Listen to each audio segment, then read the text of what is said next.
sources to create species distribution models via ensembles. Okay. So species distribution modeling has been around in many forms for quite some time now. It has been known as climate envelope modeling, habitat modeling, environmental or ecological niche modeling. The objectives of species distribution modeling are the inference and explanation of species distributions. So I want to say why we observe a certain distribution of a species, given some variables we might have. So we might want to infer and explain the distribution. Similarly, very closely related, we may want to map our species. So we want to create a species map. And sometimes, and an extension of that, mapping obviously is when you have got your data points, and interpolation is when you are predicting in areas where you do not have data points. So mapping and interpolation, in the end, you have just one whole surface, which will show you the predicted species distributions. Lastly, you may wish to forecast species distribution, say forecasting them into the future, saying what may be the possible distribution of a species in the future, or you might want to forecast a species distribution at the current time, but in a novel environment. So not in the same environment in which you have obtained your data, which is your occurrence data or presence absence data. So Vernon, one of the members at SEEC, has given a talk on species distributions. So if you go to the SEEC website, there is a talk there on species distribution modeling. It's a nice introductory talk, which you should definitely look up. So in this talk, which Vernon gave, he gives you a step-by-step guide to running your own SDM, tells you what are the best practices when you're fitting SDMs, and gives you some script to get you accustomed to wet your hands or feet with species distribution modeling. And then, as I said, he gives you 8 steps to creating your own SDM. So the main steps there is getting your occurrence data, getting your environmental data, creating background samples, defining your study area, data cleaning, and your modeling. So you have to create your model, check it, and project your model. So in my talk today, please look out for these steps, as I call them. So we know what species distribution models are. And if you are not familiar, you go through Vernon's talk for introduction. So what are ensembles? So basically, ensembles or ensemble modeling is the process where you combine models or model output from various algorithms. Okay? So your models may be trained using various algorithms and or various data sets. Why would you wish to create an ensemble of models instead of using just one model? So ensemble models generally have better predictive performance than what would be obtained from a single model. And ensembles can lead to better estimation of model parameters. So you might then be able to better estimate some parameters for your species distribution. If you have more than one model, you take the different parameters from your different models and aggregate that to have a better understanding of your parameters. So evidently, species or ensembling is a good technique. And I've used ensembling quite a lot in my other machine learning work. It's widely used there. It's also been used for simple GLMs. So where we call it model averaging. So here, we want to use it for creating ensembles of species distributions. So we said, or in my abstract there, I highlighted that there are two scenarios in which you may wish to use SDM ensembles, or an ensemble of species distribution models. Firstly, you might use an ensemble of SDMs if you want to improve the accuracy of predictions and obtain more robust forecasts for your species distributions. So Elif there, if you are not convinced that ensembling does indeed lead to better predictions, you can look at Elif's paper there, who talks on the novel methods to improve prediction of species distributions from occurrence data. So one of those novel methods would be creating ensembles for your SDMs. Akuko there also uses ensembles for forecasting of species distributions into the future. So the future distributions of species. So this is the most widely used, or this is the number one objective which leads people to using SDM ensembles, because they want to improve the accuracy of the predictions and obtain more robust forecasts. You may also wish to use an SDM or create an SDM ensemble if you've got multiple data sets. So instead of just throwing all the data, so you've got multiple data sets. So instead of just throwing the data into one big pile and working with it, you might wish to fit different models to each of the data sets, then combine the model outputs for those data sets in order to model your species distributions. Okay. So Fletcher gives a practical guide for combining data to model species distributions. And Miller gives a nice review on the different ways in which you can combine data sets. Okay. So in passing quickly, I'll just say ensembling of SDMs to join multiple data sets is not ideal. There are better methods to use, but ensembling still has has some advantages. Okay, so let's look at the different scenarios. In the first scenario, my examples here. The first scenario, I've got sub-up2 atlas data, and I want to create an ensemble of models from this data set, combine the model output, and predict my species distributions from that.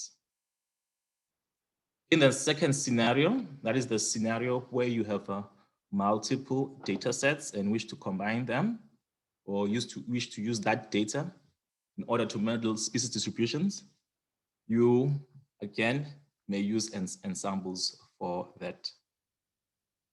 Okay. So let's look at our first example. So in the setting where we want to create an ensemble of models so we can better predict species distributions. So the occurrence data here I'm using is from the Global Biodiversity Information Facility on the web. So you can access this data either in one of two ways. You can use a API via R to get your data.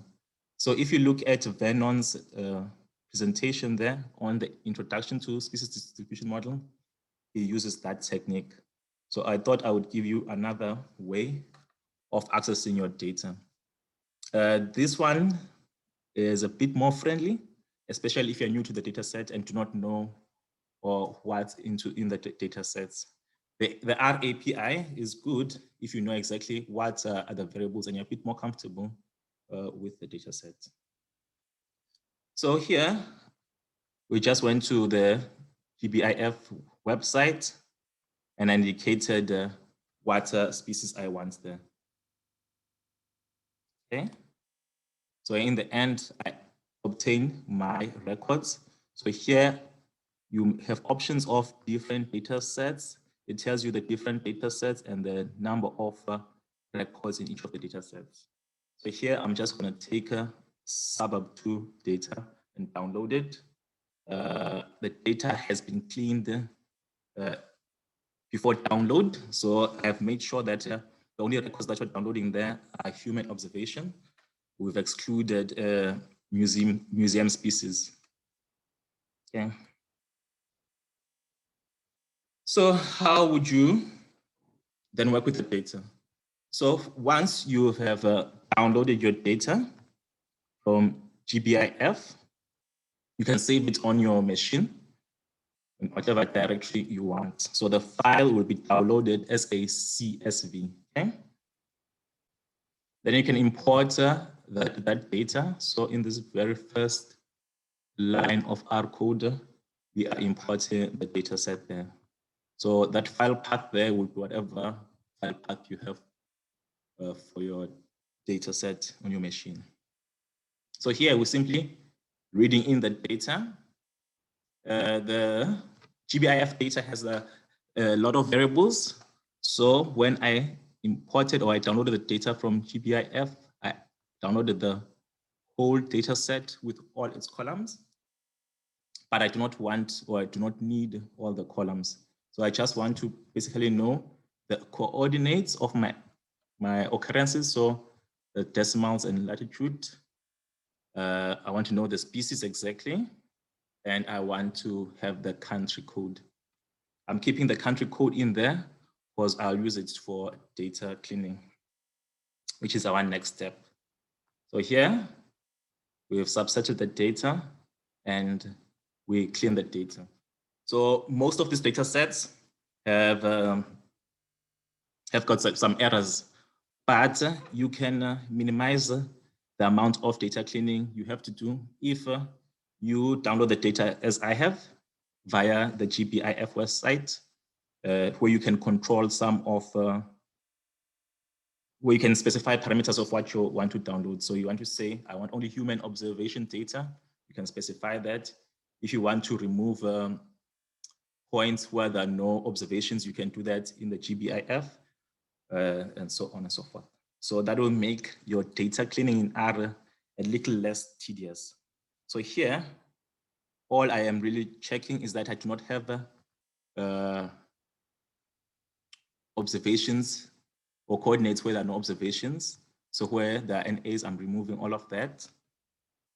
Then I'm just also checking the country codes, or checking the points to make sure that they're allocated correctly, so that there has been no crossing of coordinates. Sometimes the X coordinate is incorrectly entered as the Y coordinate and vice versa. So you want to make sure that your points, the coordinates of your points are correctly specified.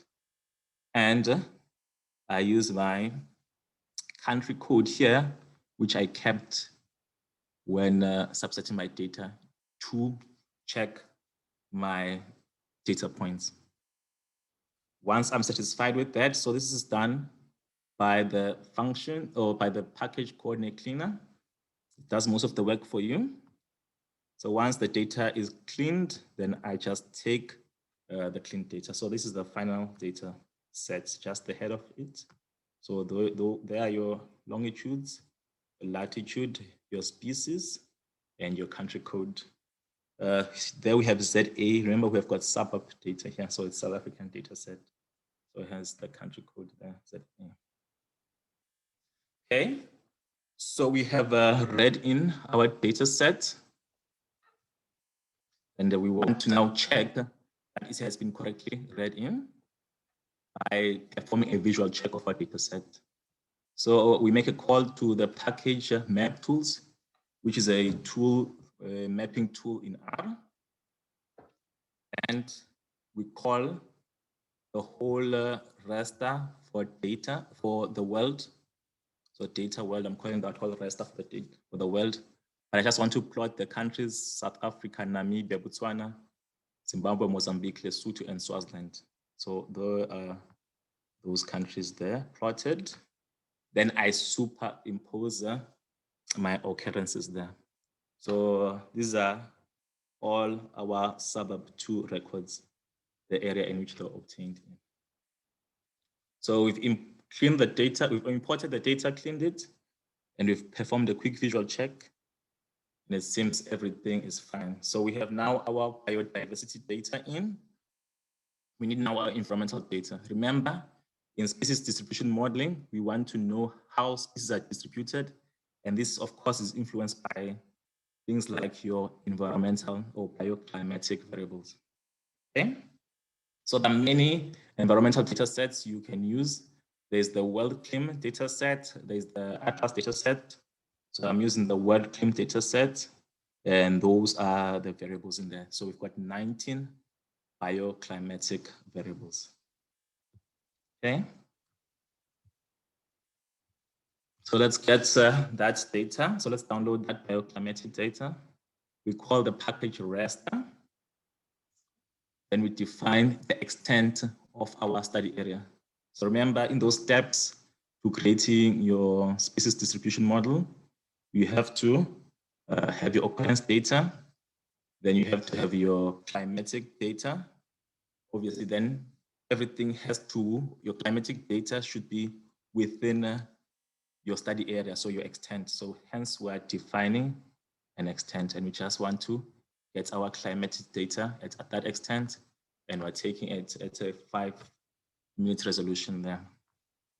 Okay, so that's the whole data set, and here I'm just cropping my data. So that crop data set, crop function here, it's in the raster package.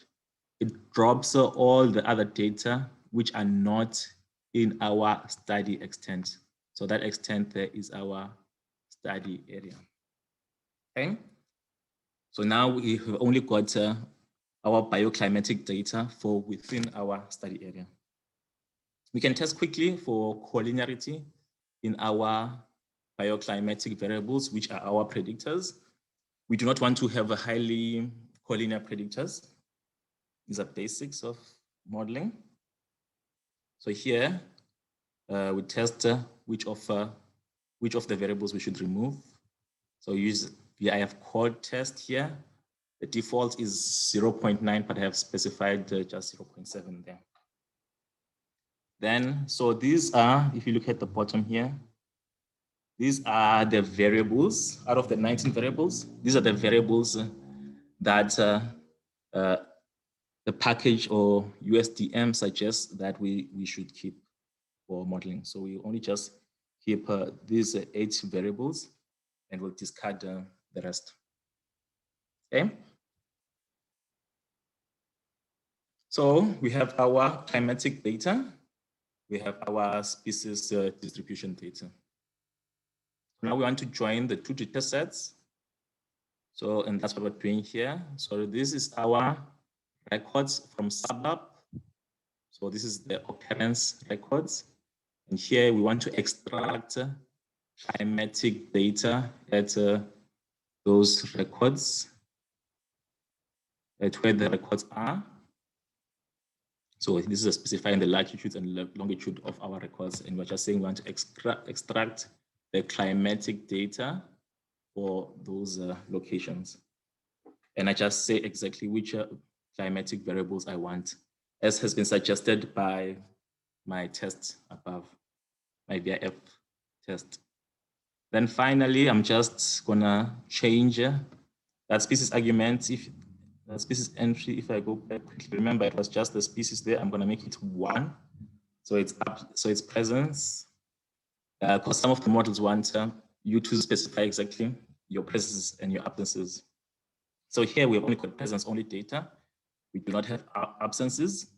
So some models work with only presence only data, but the models which we want to use need absence data, and we do not have any absence data, which means we'll have to generate some pseudo absence data, which are, and this data is called or are called background samples. Okay.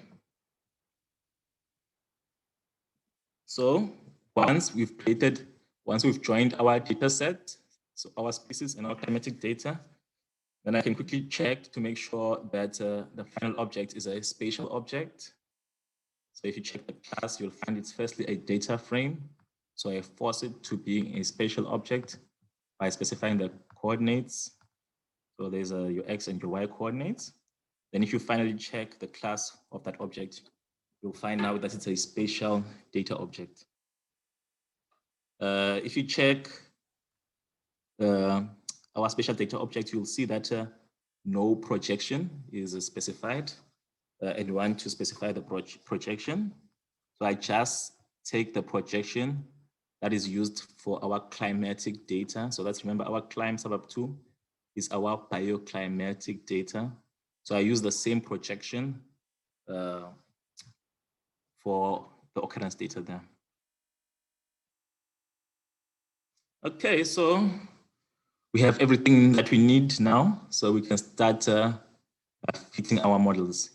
You'll note that I have not specified the background samples yet, but the function I'll be using here allows you to do that within itself.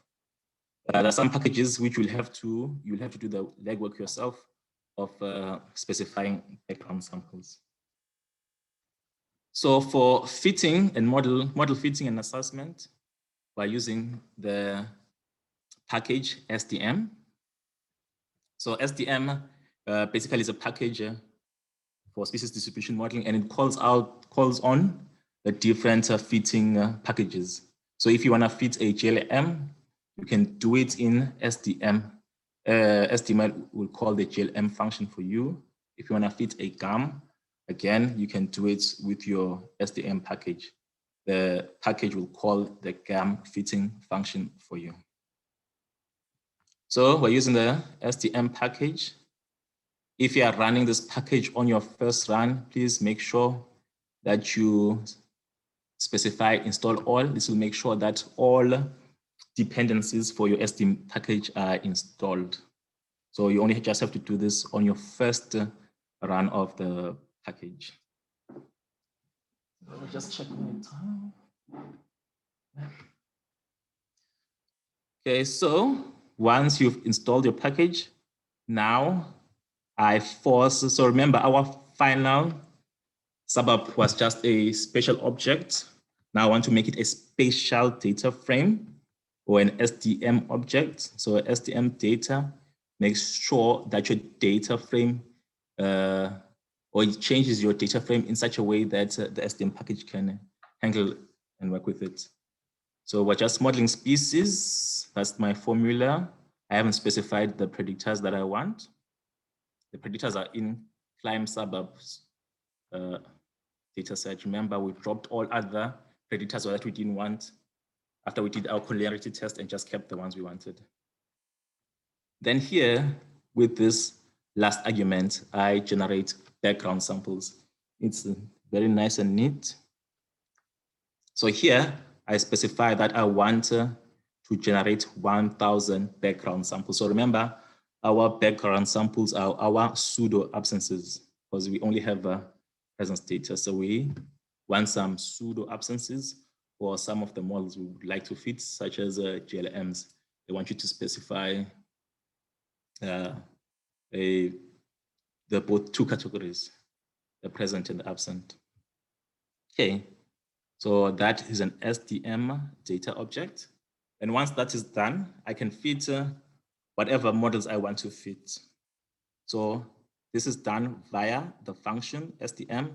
So SDM data makes sure your data is in SDM object and it generates your background samples for you. And that's once that is ready, then you can start fitting your model. So there is suburb 2 SDM in there. And now I am fitting my models and I'm fitting them via the SDM function. We're going to fit 4 models here. We're going to fit a generalized additive model, a subcourt vector machine, random forest, multi-adaptive regression splints, okay, so Mars. So we're fitting 4 machine learning algorithms. I thought of fitting maxent, but when I'm looking at literature, maxent has fallen out of favor. So I'm just keeping the more sophisticated methods in there. So with the same function here, I'm going to make sure, or SDM, while you're fitting, you can also perform your validation checks or your model assessment. So I want to have bootstrap samples, and I want to have 10 bootstrap samples. Okay. So in this one line of in this one line of code here, I have fit my models. The 4 of them generated my bootstrap samples for model assessment in there. Then you can see what is the fitted model object, and you can see the ROC curve, receiver operating characteristic curve, which you should know. It's used to evaluate the performance of our machine learning or methods over there. So let's look at our fitted object. So our fit suburb. So what does it look like? So we've got one species there. We've used 4 modeling methods. There are those 4 modeling methods. We've done data partitioning via bootstrap, and we've used the 10 bootstrap samples per species. Okay. Then we can obtain, model performance information at the bottom. So we've got 4 statistics there. We've got the area under the curve. We've got your correlation. We've got your true skill statistic, and we've got deviance. I'm sure you should be familiar with deviance, which is the amount of variation explained by your model. You should also be familiar with your area under the curve. Your AUC, we're saying AUC values closer to 1 means your model is a perfect discriminator. So it can tell you exactly, perfectly discriminates between absences and presences, okay? Then there's also that one statistic there, which some of you may not be familiar with, which is the true skill statistic. The true skill statistic is a replacement of the kappa statistic. The kappa statistic relies heavily on prevalence. So depending how much prevalence you have, it will affect your kappa statistic. So it might not be the best statistic to judge model performance. But the true skill statistic is a free or it's not dependent on prevalence. So it's an independent measure of prevalence. So for the true skill statistic, TSS, the values range from -1 to 1. Values closer to 1 means your predictor is a good discriminator. Values close to 0, it means like your model is good as just flipping a coin, like random. And of course, negative values, I mean that your model is even doing worse than random guesses. So if you look at our TSS values there, we can see that our models are pretty good models with values very close to 1 for all of them. Yeah. Okay. We can also have a plot of our area under the curves. And that's the area under the curves. But again, this has been reported in that output there. But maybe if you're publishing, you might want to report you might want to present your AUC curves, and this is just a perfect output for that. Okay.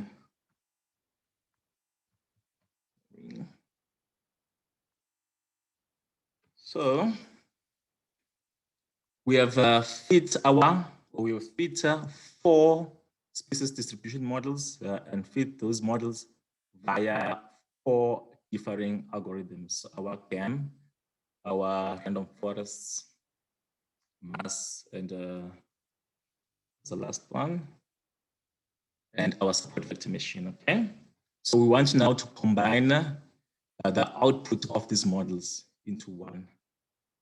Okay. So we want to combine the outputs, then make forecasts or produce maps for the current time period So want to have an idea of current species distributions. Then we also want to have an idea of future species distributions. Remember, I said one of the objectives of one of the reasons why you might want to use ensembles is that we know that species or predictions from ensembles are more accurate. So for our current species distribution, we'll have more accurate predictions than what might be obtained from just one model. Okay. Then we also said another reason why you might want to use ensembles is that so you have a more robust forecasts. So when you want to predict into the future, you'll have more robust forecasts. So let's look at the first situation where we want to create a species distribution map for the current time period. Okay, so we want to ensemble, that is what we want to combine our 4 models. So our 4 models were in the fit suburb 2 object. We are using our climb suburb 2 as our predictors. So this is just a file name you can specify. So what Ensemble will do here is it's gonna combine your predictions. So there are many ways of combining them. It could be a weighted average, or it could be simple mean of the predictions. So here I'm combining the predictors using a weighted average, and I've decided to use the AUC as the statistic for weighting. Why the AUC? Again, the AUC, independent of prevalence, so it's the best statistic you want to use here. You could also use TSS. I'd rather use AUC or TSS, the true skill statistic, to weight my models. So the weighting here, it means models with higher AUC values, that is, which have better discriminators or predictor discriminators, will be given more weight when we combine the models. So then the less better performing models will receive a lower weight. So this is preferred than using the mean, because if you are using the mean, you just combine all the output, not taking into consideration if a model is doing well or poorly. So here I want to make sure that the models which do well are given more weight, and the ones which do less well are given less weight. So that is our ensemble. We've created our ensemble there. Then we can plot the species distribution at the current time point and superimpose our data. I'll show you these maps that are just at the bottom here. I just want to finish off with the code here. Okay, well, maybe I can just show you the first map. So this is our current predictive distribution for our species of interest. Okay. Then we might also want to have or want to forecast into the future. So if we want to forecast into the future, of course, it means then our predictors will be different. We cannot use the bioclimatic variables of the current time. We'll have to use bioclimatic variables of the future time. So because remember, we're forecasting into the future. So when we were getting our data, when we're getting bioclimatic data for the current time, we specified world clim. So remember, world clim is the bioclimatic data for current time. So CMIP5 is the bioclimatic data for future times. So that's what we want to use because we want to forecast into the future. So we get that data. So using that get data function is in the raster package. We use the same resolution. Here, these last 3 parameters here have to do with your climatic model you want to be using here. So model here, there are many climatic models. Remember here, we're saying we're predicting into the climatic scenario of the future.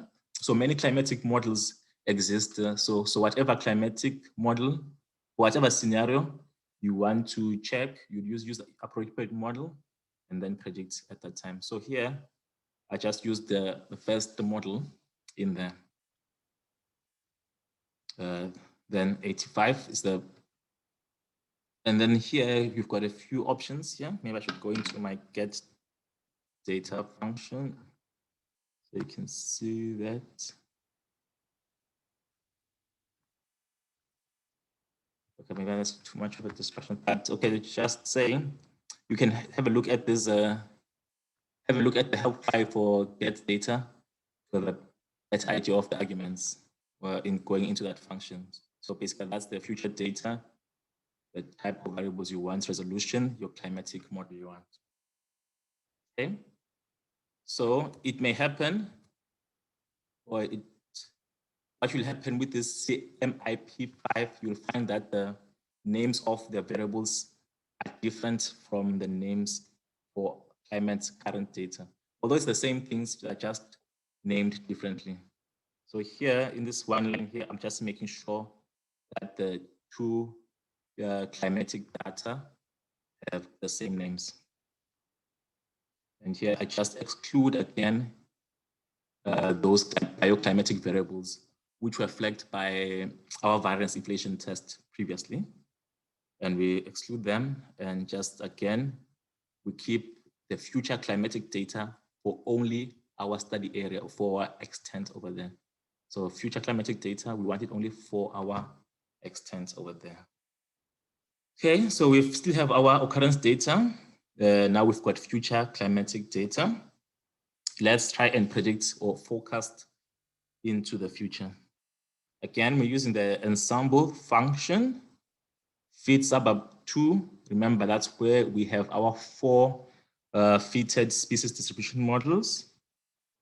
Which data set are we using now to predict? Here, now we're using CLIM future. So we're using the future climatic data to predict. Here is just, I want to specify, here is just me specifying the name of the file when it's saved. And again, I use the same weighting. So I use AUC again. Plot that surface and superimpose the current points for our occurrences in our suburb 2 data. So, okay, so this is the current predicted distribution of our species. So those dense black points over there are our actual occurrences. So that's the data sets, our suburb 2 data set there. And how does our surface look? Well, we can't do any ground truthing here, but if you have a good visualization here, it seems like we are predicting our species distribution fairly well. Similarly, for the future, we can predict our species distributions. So it seems here, it seems like the range of our species has shrunk. So in the current climatic conditions, it seems our species, our hadita, can survive in so this whole area here has got favorable bioclimatic variables for that species. But in the future, it only seems like it would be only that smaller area over there, which may be favorable for our hadita. So, okay, that's not good enough. We actually want to see what are the range changes that we may expect. So here, I've simply subtracted my layer for future species distributions of current from my future distributions. Okay, so I said suburb 2 future minus suburb 2 current. Okay, then I obtain a range of values over there. Okay, so obviously my values will either be positive or negative. Positive values would mean what? It would mean that that's the hadita was not or is not there currently, but it will be predicted to be there in the future. Negative values will mean that that area is currently suitable for your species, but in the future, it will be less suitable for your species. So let's have a look at our map there and trying to interpret. So it seems now, although our points were somewhere over there, it seems now in the future, this will be less suitable for our species, and this area here will be more suitable. We can expect a slight rise in the numbers of our hadida going south. So it will be more southerly, the distribution, than what it currently is. Okay, so that was species distribution modeling using, yes, time is almost up. That was species distribution modeling using one data set. So from that one data set, we're able to have better predictions, and we're able to make better inference using that one data set. The scenario may also occur where you've got multiple data sources and you wish to create species distributions from these data sources. So, for example, you might have suburb 2 data, and you might have eBed data, okay? So our suburb 2 data, that's from a designed survey. So our eBed data, that's from citizen science data. So obviously it wouldn't make sense to just take these 2 data sets and merge them together and start working from there, because you are not taking into account the intricacies of the 2 different data sets. You can then use an ensemble of SDMs. What you do here is you would create a model for your suburb data. You would create a model for your eBed data. You'd have 2 models, then you would combine the output of the 2 models to arrive at a final species distribution map. Okay. That's being said, I caution you, that's not the best approach. We have said already, just look at the table with me here. So simple pooling is the scenario where you just take different data sets, merge them into one and start working. So if you do that, you are not accounting for different sampling issues. You can't account for spatial variation in your data or spatial temporal variation. You can't account for uncertainty in your data sources, and you can't, allow for different predictors for each data source. So if you just take your different data sets and merge them in together, that's very poor practice. Okay. So what may you do? So the independent models here is our ensemble modeling. So you've got your 2 independent models. So I've got a model for suburb data, got a model for my eBed data, and I ensemble those models. So what would I get then? My resulting or my modeling process will account for sampling issues for different data sets. It will account for variations in the spatial and temporal aggregation, and it will also account or to allow for different predictors for each of the data sources. But unfortunately, using ensembles to combine multiple data sources, we will not be able to account for uncertainty from both data sources. What the most correct way would then be to use integrated models, so that we make sure that everything there is ticked. Okay, so if you want to combine data set, definitely do not use simple pooling. Don't just throw all the data, take your 2 spreadsheets, put all the data into one spreadsheet and start working. Definitely don't do that. If you cannot use integrated models, or if you do not want to use the Bayesian framework for combining data models, then rather use ensembles. They tick most of the boxes, and they're just good scientific practice to work. Okay, so that will be the end of my talk. Thank you. Hi, thanks, Zaza. Thanks for a very informative talk. We'll now open for questions from the audience. I see there's There was a question from Kathleen. I'll just Okay. Kat's question was regarding the TS. It's been about 15 years since I've tried to do any species distribution modeling, and it looks much easier to do now in R than it was then. Yeah. But forgive my my question, it's probably quite basic, but it occurs to me that if you're simulating your absence data, then it's even more important to look at the statistic that is sensitive to your presence input data, to use the TSS rather than the AUC, or sorry, to use the kappa rather than the TSS or AUC. I wonder if you could comment on that. No, okay, I read a few papers. I read the paper which was proposing TSS. Okay, so the main drive there's the dependence on prevalence, and I'm not sure of the main issues around that, but I think you not want to use kappa, because if I use a different number of background samples, then I'm changing maybe the model I would pick. Okay, so I want something that won't be affected by the number of background samples I use. I don't know if that's satisfactory.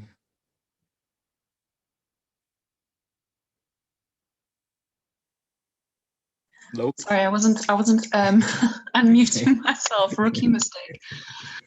Yes, I guess this speaks to a problem that I had in the beginning, which is, yeah, your models are very sensitive to this input data, but yeah, you know, inherently our models should be, and we, you know, often we have very limited input data, and I don't know, perhaps it's a philosophical argument to say, do we avoid that or make the best of it? Thanks. Thank you.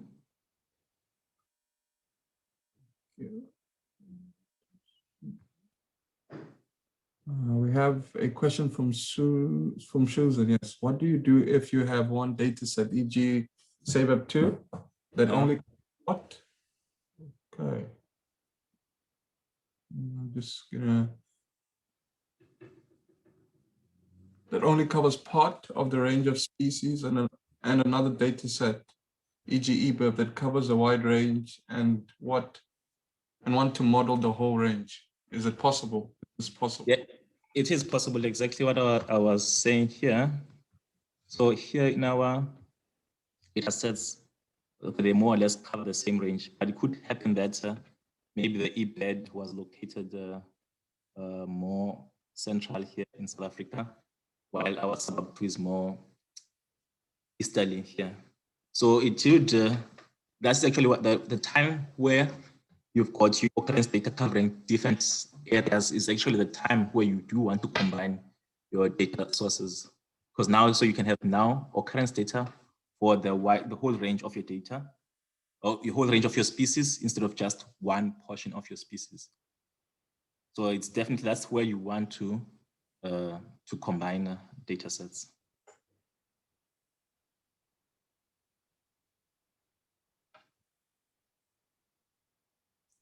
Cool. Alrighty, we have, do we have any more questions for Zaza?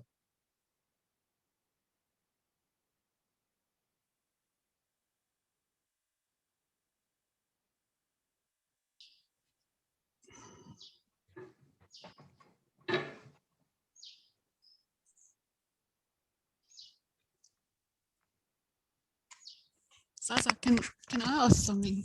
Hi, Birgit. Hi. So right at the beginning, you were also talking about you can get better model parameters, estimates, and you didn't talk about that at all, I think. No, so, I didn't. So how does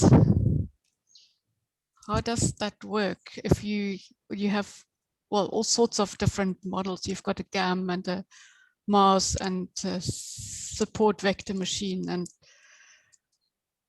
Can you just give a brief overview of how it gets the average parameters or whatever? So those are model parameters specifically, but maybe what I wanted to say was you want to have a better parameters of your distribution, say maybe your intensity or stuff like that. So better models or better understanding your distribution. Okay. Yeah. Thanks. Because if we were talking about the parameters themselves, as you're correctly pointing out that these models have got different parameters, so you can't actually average over those parameters because they're completely different. But here we're talking about the parameters of the species distributions themselves. Okay, thank you. All right, we have one more question. It says, is it possible to just manually combine the data instead of using an ensemble model, since it is in the same species? Is it possible to just combine the data? Yeah. Yes, it's possible, but as I was saying, that's what I was trying to discourage here with my last slide. Yeah, but it's poor practice just to simply combine the data. That's simple pooling, because you don't account for your different sampling issues. You don't account for different scales in your data and in your time. You can't account for variation, uncertainty in your data sources, and you can't use different predictors. Because remember, one data set might have a different set of predictors to another data set. So if you are to pull all the data into one, we just have to use those predictors which are common to both data sets. So that's poor practice. That's poor statistical practice.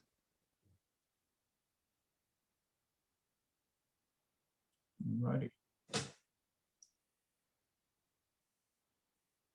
All right, thanks for that. Do we have any more questions?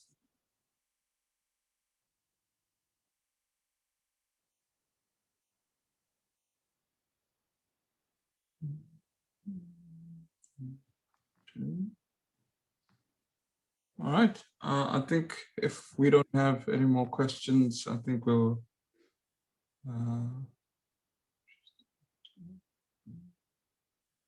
yep, no more questions. I think we'll end the meeting there. Okay, thank you everyone, and thank you, Craig. All right, thanks, guys. There was a couple of questions right at the top regarding the if this toolbox will be shared. Yes, we'll make it online on SEEC's website. We're recording. And I'll also give an R script to go along with it, so you can just, instead of copying the code from the slides, you can just take them from an R script. All right, cool. Yes, there was a question regarding that as well.